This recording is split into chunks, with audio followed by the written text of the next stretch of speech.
ผู้ที่ฝึกตนได้แล้วเป็นผู้ประเสริฐสุดในหมู่มนุษย์ มีพุทธศาสนสุภาษิตบทหนึ่งกล่าวไว้ว่าทันโตเศรษโธมนุสเสสุแปลว่าผู้ที่ฝึกตนได้แล้วเป็นผู้ประเสริฐสุดในหมู่มนุษย์ทั้งหลายคำว่าฝึกตนในที่นี้เป็นหัวใจของการพัฒนาชีวิตตามแนวทางของพระพุทธศาสนาเพราะมนุษย์ทุกคนเกิดมาพร้อมศักยภาพที่จะดีขึ้นได้แต่จะดีขึ้นจริงหรือไม่ขึ้นอยู่กับว่าเราฝึกตนหรือไม่เท่านั้นตอนที่1ความหมายของการฝึกตนการฝึกตนไม่ได้หมายถึงการฝึกกายอย่างเดียวเช่นฝึกทำงานฝึกพูดจาหรือฝึกระเบียบวินัยเท่านั้นแต่หมายถึงการฝึกใจให้รู้เท่าทันอารมณ์ความคิดและพฤติกรรมของตนเองด้วยใจของมนุษย์นั้นถ้าไม่ได้รับการฝึกมักจะฟุ้งซ่านหลงตามอารมณ์โลภโกรธหลงเหมือนช้างป่าที่ไม่ถูกฝึกแข็งแรงแต่นำไปใช้ประโยชน์ไม่ได้แต่ถ้าช้างตัวนั้นผ่านการฝึกดีแล้วก็กลายเป็นช้างทรงของพระราชาได้เช่นเดียวกันใจที่ได้รับการฝึกดีแล้วจะกลายเป็นพลังอันประเสริฐ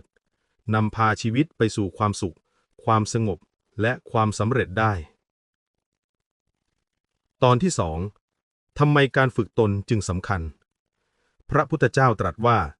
ตนแลเป็นที่พึ่งแห่งตนไม่มีใครฝึกแทนเราได้ไม่มีใครทำให้เราดีได้ถ้าเราไม่ลงมือฝึกเองโดยเฉพาะธรรมะในพุทธศาสนาผู้ปรารถนาต้องลงมือทำเองมันเป็นเรื่องเฉพาะตนที่เรียกว่าปัจจตังการฝึกตนจึงเป็นรากฐานของการพัฒนาศักยภาพของมนุษย์อย่างแท้จริงไม่ว่าทางโลกหรือทางธรรมถ้าเป็นทางโลกก็ทำให้เรามีวินัยมีสติมีความสามารถ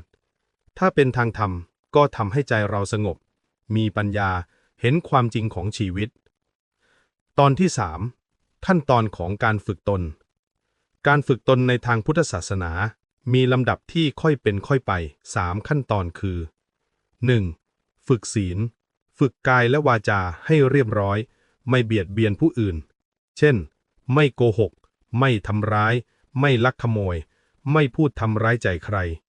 ศีลทำให้ชีวิตมีระเบียบและไม่สร้างกรรมชั่วใหม่ 2. ฝึกสมาธิ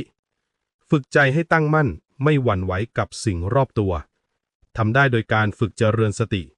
เช่นการรู้ลมหายใจการรู้ทันอารมณ์ของตนเองเมื่อใจตั้งมั่นเราจะไม่ถูกอารมณ์หรือความคิดพาไป 3. ฝึกปัญญาฝึกให้เห็นความจริงของชีวิตตามที่มันเป็นเห็นว่าทุกสิ่งไม่เที่ยงเป็นทุกข์และมิใช่ตัวเราเมื่อเห็นอย่างนี้ใจจะค่อยๆ คลายจากความยึดถือและเกิดความสงบลึกภายในตอนที่ 4 ตัวอย่างของผู้ฝึกตนลองนึกถึงพระพุทธเจ้าพระองค์เป็นตัวอย่างสูงสุดของผู้ฝึกตนจากเจ้าชายสิทธัตถะผู้มีทุกสิ่งพร้อมในทางโลกแต่เมื่อเห็นความแก่ความเจ็บ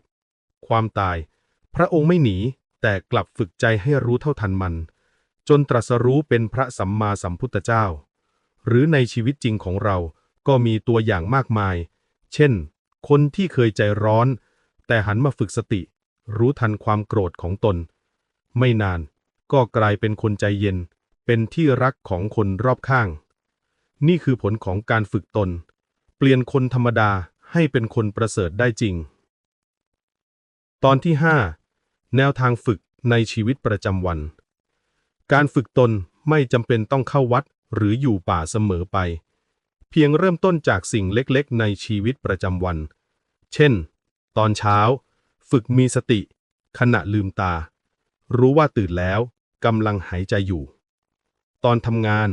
ฝึกรู้ทันอารมณ์เมื่อโกรธหรือเครียดให้รู้ว่านี่คือโกรธแล้ววางตอนพูดจาฝึกพูดด้วยเมตตาไม่พูดทำร้ายผู้อื่น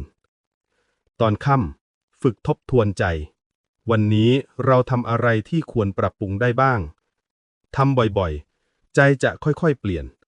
เหมือนเหล็กที่คมขึ้นทุกครั้งที่ถูกฝนด้วยหิน ตอนที่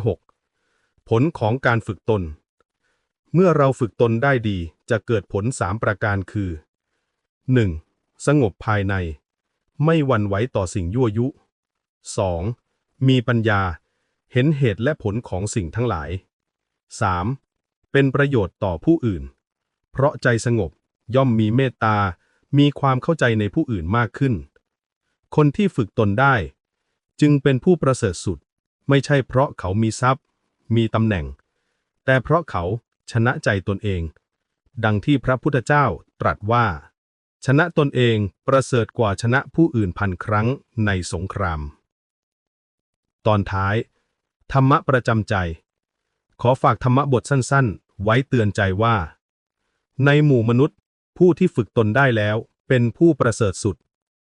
ขอให้เราเริ่มฝึกจากสิ่งเล็กๆ ฝึกพูดดี ฝึกคิดดี ฝึกใจให้รู้เท่าทัน ทำต่อเนื่องไปทุกวัน เมื่อถึงวันหนึ่ง ท่านจะรู้เองว่า ความสุขที่แท้จริงนั้นไม่ได้อยู่ที่โลกภายนอก แต่อยู่ที่ใจที่ฝึกดีแล้วนี่เอง